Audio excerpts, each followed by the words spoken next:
For me, kayak fishing is simple. A boat, a paddle, a fishing rod, and unspoiled water. The fish are big. The chaos is beautiful. It's angling's addictive final frontier, and I'm hooked. I'm Gregory, and this is Hooked on Wild Waters. Gregory's Hooked on Wild Waters is brought to you by Jackson Kayak. We make fun. GoPro. Be a hero with GoPro. Bending Branches. Pretty, smart paddles. And Yak Attack. Rigging the dream.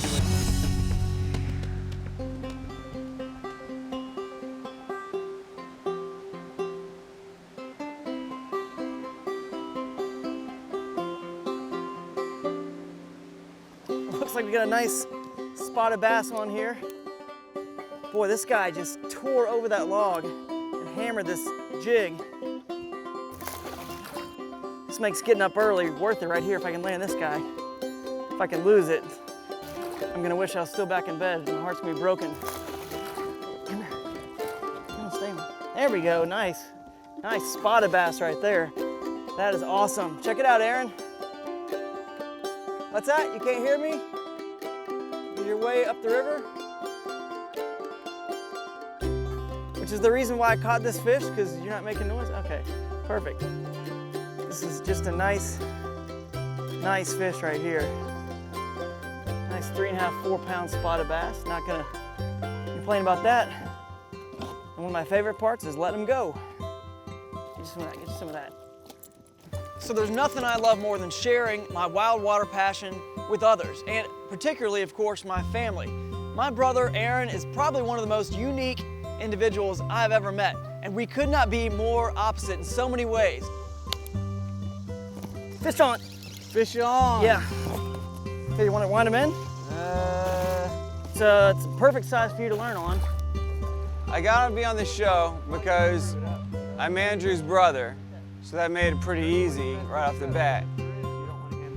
I'm kind of sort of interesting in like a few ways, and one of the things they thought would be like extra clever was because I'm not really down with like fishing at all. But like as far as kayaking goes, I think it's like the bomb. Kayaking is awesome. I'm hooked on that.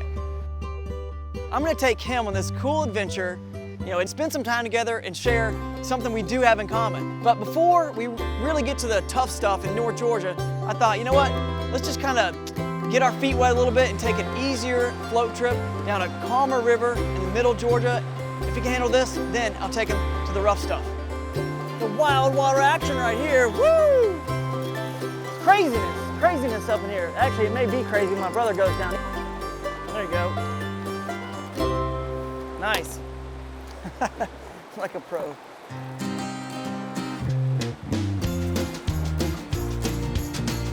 Welcome to North Georgia and historic Dahlonega, site of the original gold rush in the U.S. and home to some very wild water and great river fishing. The Crescent Gold Mine is still the last working gold mine in Georgia. You guys run here. This is really interesting. Here at the Crescent Gold Mine, we have an open pit mine. We bring the rock out of our mine that carries the gold. We have to crush that rock, turn it into sand so we can get the gold out of it. We use our 130-year-old stamp mill. It's the only one in the state of Georgia that still operates. Wow. And what it does is it turns the rock into sand. So after it gets like pulverized and pretty much turned into sand, it just funnels its way down here, right? Yeah, it goes down the chute and it goes into the catch basin, and then after we let it drain, we shovel it over into the other one, let it dry real good, and then we shovel it into the buckets. So am I gonna get to like pan for some of this gold myself? Oh yeah, we're gonna let you go down here and find some gold. Sweet. I wanna find a nugget, let's do it. All right, so I brought my brother Aaron down here because as you saw yesterday, he's not so much into the fishing thing. He's more into the hanging out in the river and doing what we're doing here, just kind of trying to get some gold. About this. Yeah, I'm taking this up professionally. There's no doubt about it. I'm gonna buy a couple of these. The gold is 19 times heavier than the water. So what we're gonna do is put water in our pan, gonna shake it side to side. While you're shaking it, that's allowing the gold to settle to the bottom of the pan.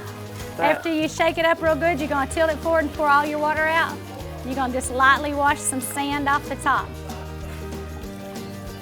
All right. You're gonna see a lot of shiny stuff on top. That's called fool's gold. The real gold's gonna be in the bottom of the pan. God, you see, you almost had me. I was like, oh, I think I see something. No, dude, nobody's gonna trick me. When you get down to just that little bit, this is when you look for the gold. You roll it back, and that's what you're looking for. Okay, I've got some gold. Yeah, it's so huge. So big. So freaking So massive. here's a nugget. You really need to get your calculator. So what do I do with on that this, one. besides keep it as far away as my brother? Yeah, you gotta watch him. He's gonna claim Is there, like, jump somewhere we it. can We put have it? little bottles that we can get to put it in. Okay. That's Oh, worth this more. is heavy. How much is this worth, Tim? It's just guesstimating without weighing it, it's about $35, $40. See, 35, 40 bucks. And All I right. still have flakes in here. They're gonna add up to about 50. I'm the one that bought the t-shirt. All right. And that's why we're hooked on Wild Waters right here. Did he pay for the t-shirt yet? We still gotta owe you. No, I'm teasing it. But we'll pay for it. All right, this is about to be the best idea I've ever had, bringing my brother on a river trip fishing, or the worst idea I've ever had. We're about to find out.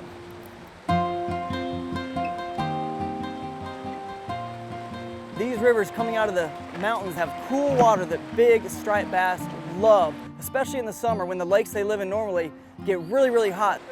I gotta catch some bait first because it's a real bright sky, and striped bass, they don't like to eat unless it's cloudy or dark, especially right early in the morning or late at night. So the best way to get them to bite on sunny days is actually with a live bait. So, which is fun because we're gonna catch some brim, some small bait, and we'll keep them alive and then see what happens. You can already tell this is definitely a different type of terrain than we were on the day before. It's steep, there's sharp rocks, it's hard to get the kayaks in. This is no theme park here. This isn't just fun and games. Nice, dude. And my brother is unpredictable, so there's no telling what's gonna happen today, guys. Do you know how to cast that thing or no? Not at all. All right, well then just hang out for a minute. Yeah, I'm just gonna chill. Brim are pretty big though, right? You have to catch baby brim or like adult, Yeah, we want like pretty good sized ones. so like middle size? Hang on, if you can back up, Aaron, this is where this creek's coming in, is where we're trying to fish. It's a really nice day out today. What? It's a really nice day out today. Yeah, it's incredible, man. But it's not gonna be good if we don't catch some brim. Do the fish like to eat like more in the morning time and the evening time? Hang on, man, let me just focus for a minute. I'm gonna chill over here in the shade. If we don't have live bait, we are donezo. It's just a paddling trip at that point. Although you can always still catch regular spotted bass and shoal bass in this river, so that's always fun, but that's not exactly why I come to North Georgia. I want to catch that big, big striped bass in small water, close quarters combat, and that's what Wild Waters is really all about. There we go, a little variety. All right, so I was casting for brim with a really, really small bait, and look what I got. I got a nice little spotted bass here. You know, these small rivers and creeks are rarely fished. You can go out and have a lot of fun catching these guys. Again, you never know what you're gonna catch when you're fishing, and obviously that's why they call it fishing. Oh man, just had it was either a striped bass or a big shoal bass came and hit my big lure. Are we catching these things in the shoals or in this little It's still in this zone? big rapid right here, man. They hang out in the rapids? Yeah, in the rapid. They like the oxygen. This is what we've been waiting for. That's about enough right there. It goes forward, then you just let go about that point where it's flying forward, and you let go with your finger. Dude, I'm actually gonna put some weight on here for you so you can get the feel. See what I'm so saying? I Like don't this would waste be like the a live brim. It took us forever to catch those brimmers. Dude, that didn't take that long. It was forever, dude. Now, perfect. That's it, Now I dude. kick it back. Then you kick it back, and now you're engaged. Now all of a sudden, if you get a that bite, thing bops down, which I don't see Damn. how it could because it's a stick, for Christ's sakes. Say there's a brim on there. Hey, let's give the guy some room. Exactly. Hey, come on, buddy, keep on heading down. Exactly. Boom, the guy's going down. Anytime, any second now, smack, smack. All right. Looks like he's got it. It's not that complicated. Oh, not that complicated. That's insane to say this is not that complicated. It's really not. You just did it in like 1 minute. Actually, Aaron is pretty good at casting. I'm telling you, if he ever wanted to start becoming a fisherman, get hooked on this on the other side of things, he probably could. There you go. Let it go a little bit, let Yep. it go a little bit. And then what? Now? No, just let it drift. Just keep letting it drift. All the way down? Yeah, you just keep letting it go. We want it to swirl back around in there, but Well, how is it gonna swirl around back in there? That makes no sense. it's eventually going to if you get it far enough. It's still gonna get caught. I know it's gonna get caught up in those rapids. It happened last time, it's gonna happen this time. Yeah, but maybe there could be a fish right there right now. I don't know. Dude, one time I wanted to go in that little spot. Does it look like anybody? All right, forget it. All right, I'm done with fishing. I've had enough fishing. I'm done with it. I'm through. All right. It's not my thing. If I get one on, I'll let you reel it in. I decided to fish a little bit and try to catch this striped bass in this hole because I know that there's fish there. I know they're there. Sometimes it just takes a little bit of patience and maybe trying different techniques. I'm sitting over there on the rocks and I'm letting my brim just do its thing and live its life in that deep hole, waiting for a big striped bass to come eat them. It's been like 10, 15 minutes. And next thing you know, my brother comes drifting right in. It's just like, what's going on, dude? Let's go, man. If there's fish here, they would have bit. The fish don't like it here. But we just put a cut bait down. The fish hate your food. The fish aren't into brim here. They don't dig it. It's not their thing. Yeah, but cut bait is a whole different technique. We just put it down, man. We've been here for an hour. I came back here on purpose to destroy this spot. Dude, See? yeah, now we pretty much have to go. They've kicked it down the road. They don't live here anymore. This is where they all live. No, they don't live here anymore. Yeah, if we catch anything, it will be a miracle. He was not kidding. I knew this was a mistake bringing him. Let's go, Lou. Let's get out of here. No, I'm just the one that's messing it up. You show us how to fix it since you're a badass. I don't have any wisdom to give. I'm out of ideas. It's just been one of those days. Nothing's going right. But what are you gonna do, you know?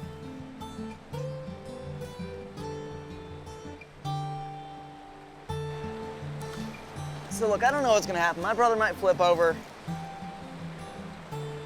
He might cause me to flip over. He might interrupt my fishing. He might do any number of things. There's no telling.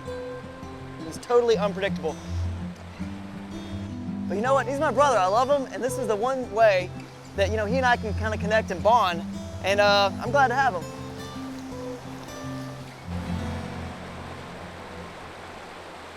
While everyone was heading down that last rapid, I made a few casts. I caught a small little red-eye bass. Lou's excited about it. But the cool thing is, this little fish is sort of the brook trout of the bass family. And what that means is it's the real pretty species. It's small, doesn't get big, but it's real beautiful. Let me look at like a closer view. Yeah, here, you can let it go. I'll give it to you to I hold. don't if really you want to touch fish. They're kind of, they like smell. They're kind of gross. But is that one of the ones with the red eyes? Yeah. See, look. Like turquoise. Hold on, watch that hold on. hook. Don't let that Hold hook. on. Hook's laying on Hold you. on. I don't want to touch it. Don't push it in my face so Why not? much. Turn it where I can see actual, where I can try to see the eye. Check it out. Oh, that's cute. Isn't that cool, man? Let me see Got the other turquoise. side. It's That's like cool, a though. gorgeous, it's a gorgeous color. I know, they are. Give him back to the river there. Ah! Oh God, you almost got fish on me, dude. Don't do that. Here's the cave, by the way. We made it to the cave. What's up? Give me some info, dude. This isn't a cave on the side of the river. This is like a cave the river goes through. It was made because, like, back in the early days when, you know, the settlers got here and they mined through the mountain to actually mine for the gold and sift the gold out. So it's pretty cool, man. Kind of dangerous. There's some rapids in there because they mined from either side to meet in the middle. When they met in the middle, they didn't meet exactly even. So there's like a big rapid in the middle. It's like super dark. It's pitch dark. Are there bats in there? We've got a tunnel and a cave to our left we can go down that the water diverts through. And then on the other side, on the right, we've got what's sort of like a bypass. This looks like so much more fun than anything we've come across yet. All right. I'm down with this all the way. It was kind of scary and cool because I had to put a helmet on ahead of time, which made it even that more like scary. Come on. I decided it'd be smart if I went through the cave first, if Aaron just tucks right behind me. That way, if any obstacle or anything happens, you know, I can at least see it and, you know, warn him. You wanted wild water. You got it now, dude. Woo! Let's do it! Right on. This is why water. Why not? So I'm paddling through the cave, I'm like, come on, let's go. And the next thing I look behind me and he's further back than I want him to be. So I gotta find a way to stop. You know, fortunately, I found a small spot I could tuck to the side, but he just blows right past me. Now he's in the lead, he's going at it blind. I can barely see up ahead, and I can hear there is a big rapid in the middle. It's a big drop. And it's white water rushing, man. It's like this. And Aaron goes down it, and it sounds like, from the echoing and the screaming, the yelling and the cursing, he's flipped over. The whole entire experience was just chaotic. But you know what? He survived it, and I think once he finally dumped out of the cave, he realized that was one of the coolest things that he's ever done. At this point, fortunately, we do have some live bait left. The river gets a little bit wider here. Hey, I'm gonna throw it in here. This is a good looking hole as we drift down and see what happens. Do you know if dogs can smell underwater? I don't think dogs can smell underwater. Well, do you think you could teach Lou to smell fish so that you wouldn't have to try to spend so much time, you know, not catching fish?